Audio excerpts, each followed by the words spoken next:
Hello everyone, welcome to honest review. আজকে একটা special দেশের স্পেশাল ফোনের রিভিউ করব। কি সেই স্পেশাল দেশ আর কি সেই স্পেশাল ফোন? সেই স্পেশাল দেশটি হচ্ছে এমন দেশটি কোথাও খুঁজে পাবে না গো তুমি, সকল দেশের রানী সেজে আমার জন্মভূমি। ইয়েস বন্ধুরা, সেই স্পেশাল দেশটি আমার, আপনার, আমাদের সকলের প্রিয় জন্মভূমি বাংলাদেশ। আর সেই স্পেশাল ফোনটি বাংলাদেশের ওয়ালটনের প্রিমো S8 মিনি।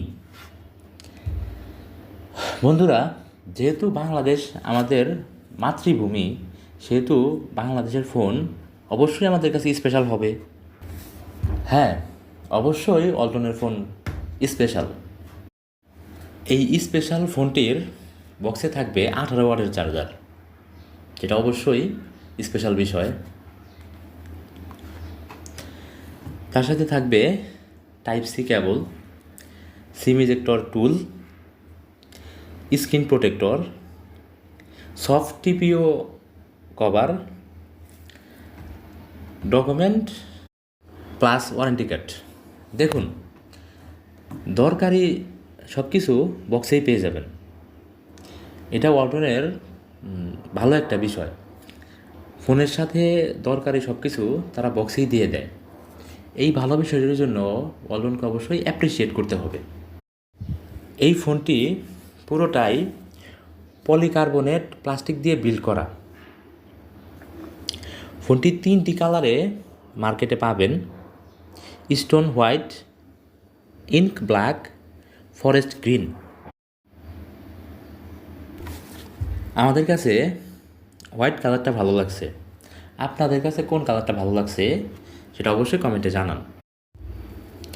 ফোনটির থিকনেস 9.15 মিলিমিটার, ওজন 205 গ্রাম। Force button.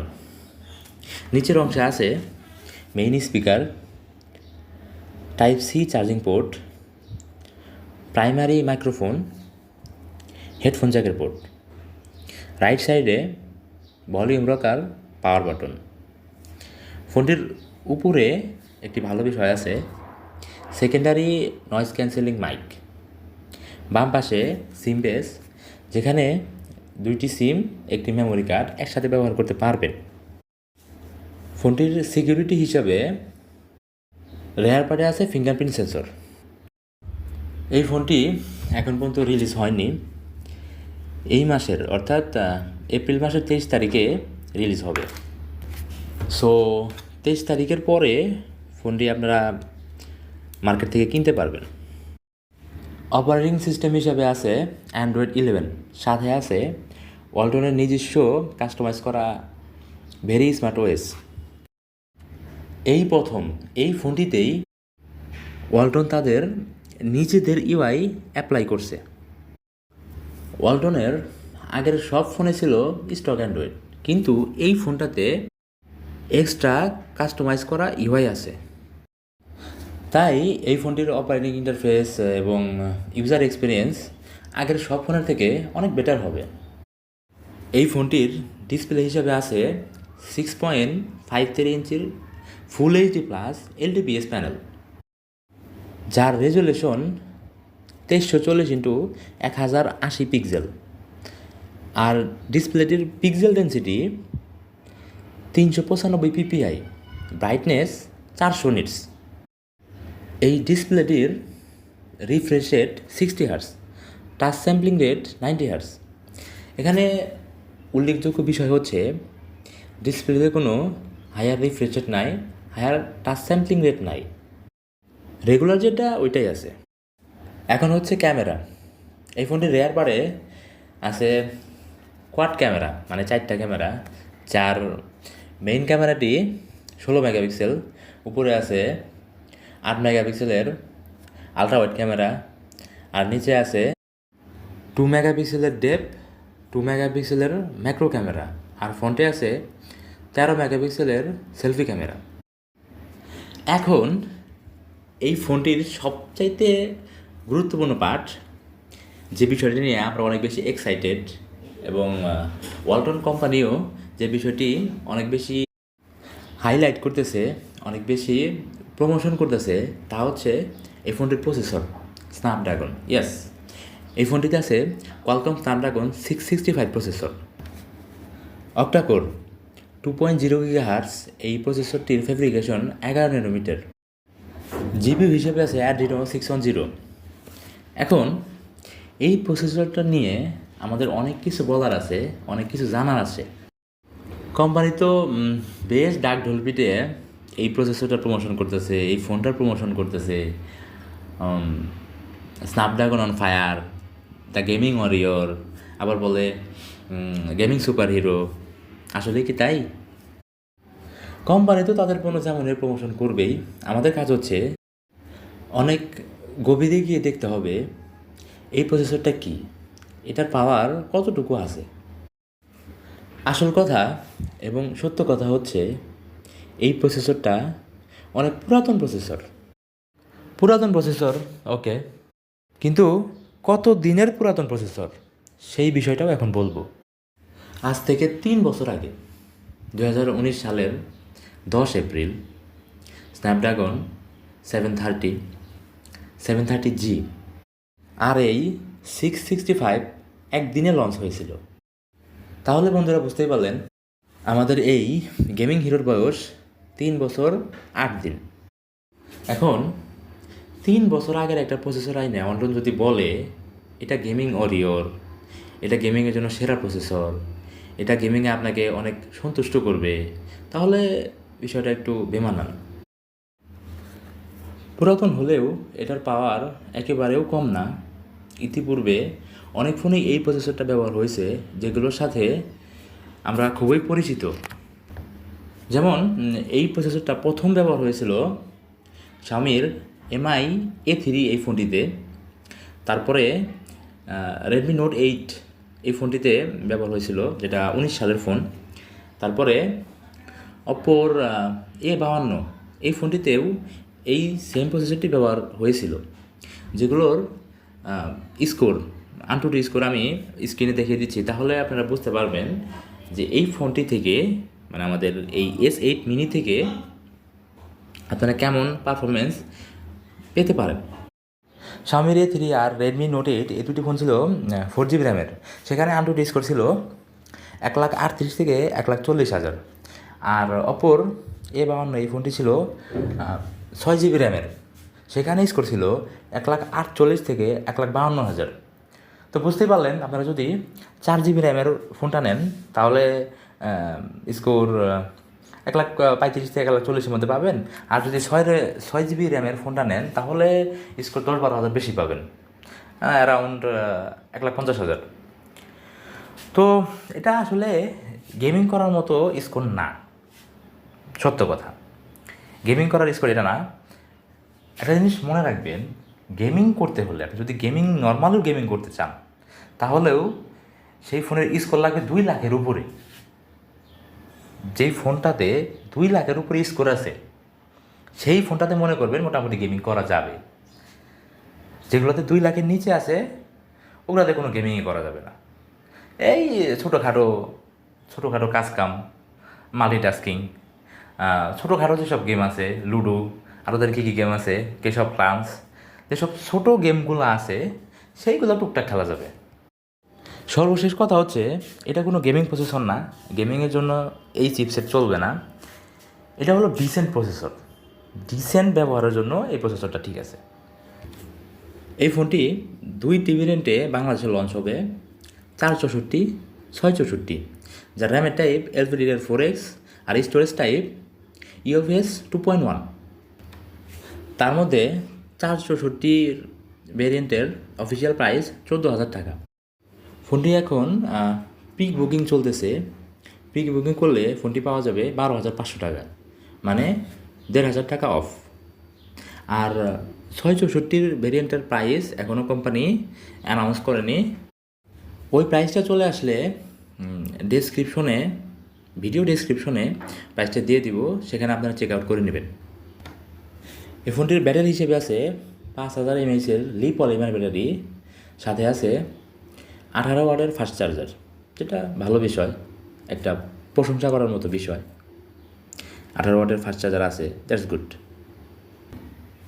কানেক্টিভিটি বলতে সব ধরনের সেন্সর এটাতে আছে, like proximity sensor, compass sensor, light sensor, accelerometer sensor, G sensor, gyroscope sensor, যেটা গেমিংয়ের জন্য লাগে, সেই জাইরোস্কোপ সেন্সরটা এটাতে আছে, দ্যাটস গুড। তারপরে আরেকটা বিষয় আছে, ওটিজি আছে। ওটিজিটা অনেক হেল্পফুল, সেই বিষয়টা এখানে আছে, দ্যাটস গুড। ওয়েল, মোবাইল নিয়ে আলোচনা শেষ, রিভিউ শেষ, সব শেষ। এখন হচ্ছে এই ফোনের গুরুত্বপূর্ণ একটা বিষয়, ব্যাড সাইড। এই ফোনের ব্যাড সাইড কী?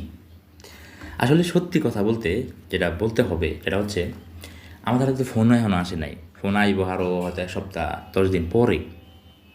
তো এখনই তো ফোন না চাইলে তো ব্যাড সাইড আসলে বলাটা কীভাবে বলা যায়ও না। তারপরেও আমাদের কাছে যেটা মনে হচ্ছে যে বিষয়গুলা, সেগুলো আসলে বলার চেষ্টা করি। প্রথমে যদি ব্যাড সাইড বলতে হয়, সেটা তো খুবই কমন বিষয়, এই ফোনটার প্রসেসর। আরেকটা গুরুত্বপূর্ণ বিষয় এখানে উল্লেখ করা প্রয়োজন, আমরা যে ফোনের ব্যাড সাইড এবং গুড সাইডটা বলি বা বলতেছি, এখন যে ব্যাড সাইডটা বলতেছি এবং যে গুড সাইড বলবো, সেটা কিন্তু এই ফোনটার দামের উপর বেস করে। এই ফোনটার দাম কত? 14,000 টাকা। সেই 14,000 টাকার উপর বেস করে কিন্তু ব্যাড সাইড বলবো এবং গুড সাইড বলবো, ঠিক আছে? এখন এই ফোনটার দাম যদি 10,000 টাকা হইতো, তাহলে এই ফোনে কোনো কিছুই ব্যাড সাইড থাকতো না, সব গুড সাইড, রাইট? ঠিক। এখন এই ফোনটার দাম যদি 18,000 টাকা হইতো, তাহলে সব ব্যাড সাইড। বিষয়টা কিন্তু এমনই হয়। তো যেহেতু এই ফোনটার প্রাইস 14,000 টাকা, সেই 14,000 টাকার উপর দৃষ্টি করে, 14,000 টাকার উপর বিবেচনা করে ফোনটার ব্যাড সাইড হবে এবং গুড সাইড হবে, ওকে? ব্যাড সাইড বলতেছিলাম এই ফোনটার প্রসেসর। এই ফোনটাতে এত পুরাতন প্রসেসর দেওয়া মোটেও উচিত হয়নি। এখানে যে কোনো নতুন প্রসেসর দেওয়া উচিত ছিল, যে কোনো। আমি G88 মিডিয়াটেকের G88-এর কথা বলবো না, G96-এর কথা বলবো না, স্ন্যাপড্রাগনের 680-র কথা বলবো না, বা 695-এর কথা বলবো না। এখানে যে কোনো নতুন প্রসেসর দেওয়া অতীব জরুরি ছিল। প্রয়োজনে ইউনিএসওসির টাইগার সিরিজের কোন প্রসেসর দিত। টাইগার সিরিজের প্রসেসরগুলো যেমন 616, এই প্রসেসরটা অনেক ভালো, এই প্রসেসরটা এখানে দিতে পারতো। সেটা এই 3-4 বছর আগের প্রসেসরের চাইতে অনেক ভালো প্রসেসর। সো এখানে এই 3 বছর আগের প্রসেসরটা দেওয়া ঠিক হয়নি, সেটা আমার কাছে মনে হয় ব্যক্তিগতভাবে। এখন আপনাদের কাছে কি মনে হয় আমি জানি না। তারপরে সেকেন্ড যে বিষয়টা ব্যাড সাইড মনে হচ্ছে, সেটা হচ্ছে অ্যান্ড্রয়েড 11। কেন? অ্যান্ড্রয়েড 12 চলে আসে আরও 5-6 মাস আগে। এখানে অবশ্যই অ্যান্ড্রয়েড 12 দেওয়া যুক্তিপূর্ণ ছিল। তারপর থার্ড, ফোনটা পুরোটাই প্লাস্টিক বিল্ডের ফোন, যেটা ভালো লাগেনি। প্লাস্টিক বিল্ডের কেন? অল্টারনেট অনেক ফোনে কিন্তু ডিজাইন অনেক সুন্দর, বিশেষ করে এটার হচ্ছে বড় ভাই S8, এটার ডিজাইন কিন্তু অনেক সুন্দর। প্লাস্টিক হলেও গ্লাসের সাথে মিলিয়ে কিন্তু বিল্ড করা হয়েছে। এখানে ওই রকম প্লাস্টিক এবং গ্লাস দুইটা মিলে যদি S8-এর মতো বিল্ড আপ করা হতো, তাহলে অনেক ভালো হতো। তারপরে লাস্টে ইন্টারেস্টিং যে বিষয়টা, ব্যাড সাইড কিনা আমি জানি না, তারপরেও আমি ব্যাড সাইডের মধ্যেই বলতেছি, সেটা হচ্ছে এই ফোনটার প্রাইস। ওয়ালটন ইদানিং ফোনের প্রাইজিংটা স্যামসাংয়ের ফোনের মতো করে। গত 7-8 মাসে ওয়ালটনের যত ফোন গেছে, প্রত্যেকটা ফোন ওভার প্রাইস। তাও এমন ওভার প্রাইস, যোগ্য দামের চাইতে 5-6 হাজার টাকা বেশি।